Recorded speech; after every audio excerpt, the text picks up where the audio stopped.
Welcome back, everybody, to Method Unstoppable. Today we're talking about decision making. And when there are decisions in front of us, and we know what is the right decision to make, why do we still sometimes make the wrong decisions knowingly? Let's first talk about the story. Imagine that you're on a path and you are walking towards your future and you come to a fork in the road. Now, the path to the right leads to your wildest dreams. There's happiness, fulfillment, satisfaction, but the path is covered in fog. Danger awaits. You don't know if there are enemies around, if there are ninjas who are going to hop out and strike. You don't know if there's a dragon or a monster to slay, but you do know that everything at the end of that path is everything that you ever wanted, if you're only brave enough to walk it.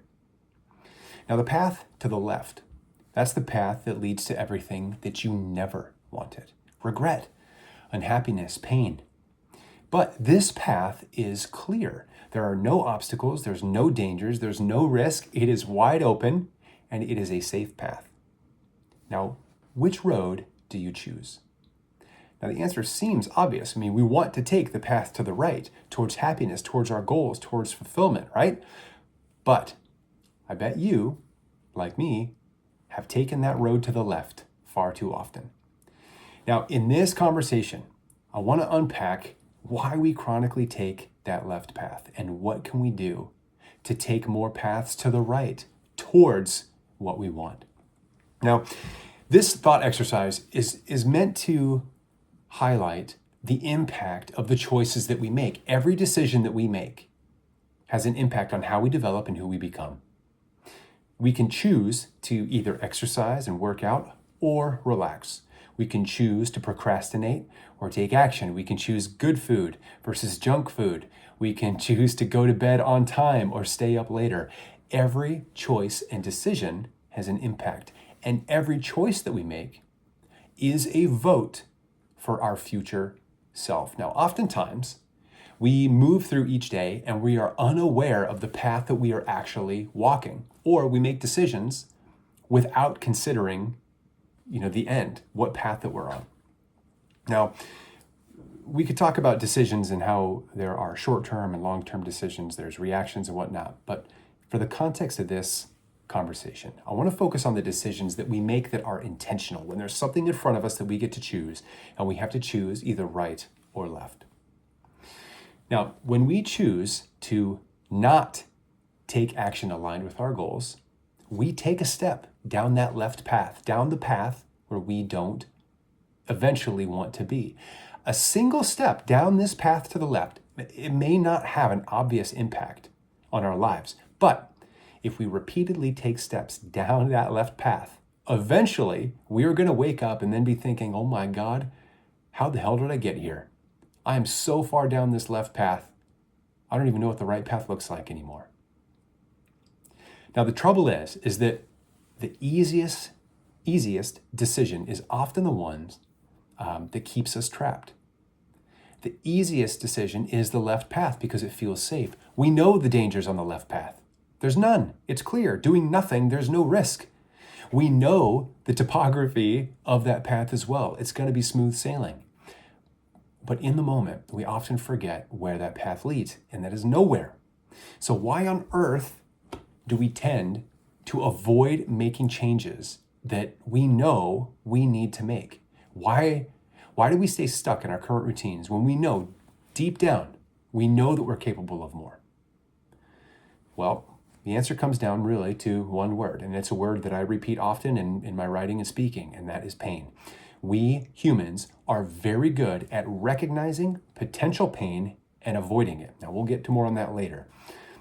But let's comment on the opposite side of the pain. The path to the left is one of pain avoidance. The path to the right is a path of hope. The path to the right is one towards our full potential and fulfillment. But unfortunately, that path is full of pain. There's no clear expectations or understanding of what the topography is going to look like. Will it be smooth? Will it be rough? Are there dangers? Are there risks? Like we see that path and we recognize that there is risk. And because we sense that as pain, we avoid it. I know I do. I mean, shoot, even when I wake up in the morning and I'm like, okay, I need to go work out. And I'm like, okay, but I'm tired. But I'm in a caloric deficit and my energy is low. I mean, this negative critic starts to pop in and say, if you go out in the gym right now, you're not going to be able to, do your reading and writing as long as you want to, and it's going to feel terrible, and it's going to be painful, blah, blah, blah, blah, blah. I know on the other side of that conversation is the advocate, is the voice of hope that's like, hey, if you go work out, you're going to feel awesome, you're going to get it done with, and then you will have remained disciplined for another day. Two paths, two choices, and avoiding pain. Let's dig a little bit deeper into pain, because when a path is painful, we want to avoid it. We tend to avoid it. I want to comment on a book by Loretta Breuning. Now, if you haven't read anything by Dr. Breuning, I highly recommend you do so. Her book, Habits of a Happy Brain, I have read and reread multiple times, but she has other ones as well. I, Mammal, Beyond Cynical, wonderful, fantastic reads when it comes to how our brains work, how our emotions work, and how that influences our behavior. Now, in the book, Beyond Cynical, Dr. Breuning shares how mammalian brains, and not really all brains, they are wired to avoid pain. Now, she explains and argues that humans use cynicism as a way to avoid negative surprises. So you know what cynicism is, right? That's when those grapes are sour anyways. When the fox couldn't jump up and get the grapes on the tree or on the vine. It's a negative outlook on life or a situation when there is no reasonable reason to have that outlook. But again, she argues that actually this use of cynicism is a way to avoid negative surprises. If we are cynical and we predict that everything is going to hell in a handbasket, then we don't have to feel the disappointment and the negative emotions when things go bad. As a way for us to create perceived control or expectations or dominion over our environment, we are cynical. That way, when we are let down, we are confirmed that our thinking is correct and we aren't let down. And we don't feel that negativity, that pain of disappointment. But if things go well, then it's the opposite. Then we're like, oh, I'm surprised that feels good. Oh, well, it's probably going to go to hell in a handbasket later. Cynicism creates certainty. I'm simply using this example as a way to highlight the ridiculous things that we do to avoid pain. Like there's pain in being wrong or feeling wrong, therefore we use cynicism. I mean, it's crazy. But cynicism creates certainty. I mean, it makes us feel certain because uncertainty can be painful. If we view that path to the right as uncertain, we know our goals, everything that we want is at the end of that. However, we also know, we don't know what's going to happen on that path. That uncertainty, our brain will fill with fears and worries and all the things that could happen, whether it's rational or not, doesn't matter. We fill uncertainty typically with fear. So we try to avoid uncertainty.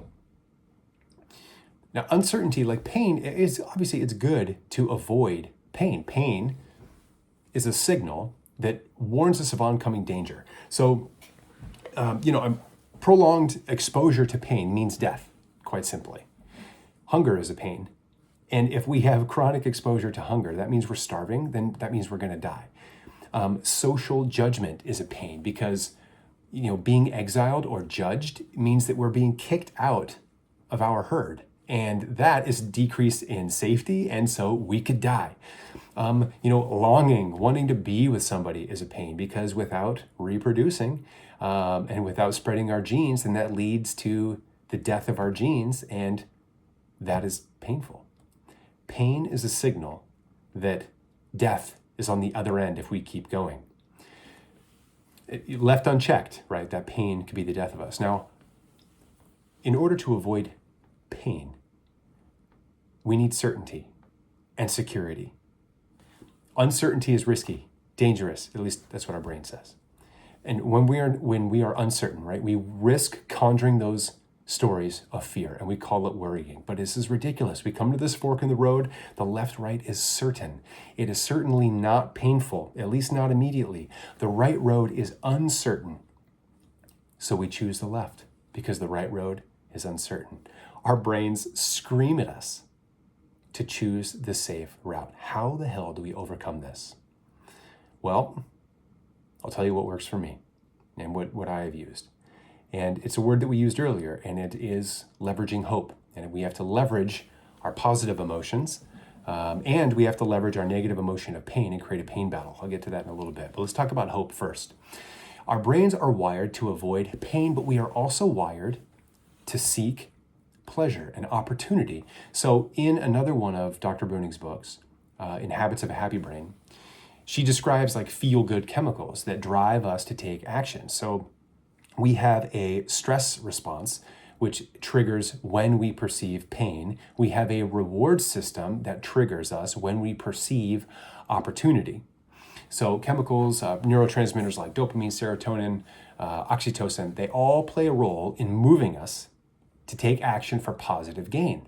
So when we sense an opportunity of something in front of us, feelings of hope and desire and craving surge, and they move us to take action. Dopamine gives us that sense of like, oh, I gotta have it, I'm gonna get it. It's that excitement, that anticipation of the reward. Serotonin spikes when we get the reward and when we win and we achieve something. Oxytocin gives us that feeling of trust, connection, love. When we don't have these things and we have that, the stress response, which is giving us feelings of anxiety and fear. When we don't have that desired outcome present in our brain, we are much more likely to simply avoid pain rather than strive for the opportunity.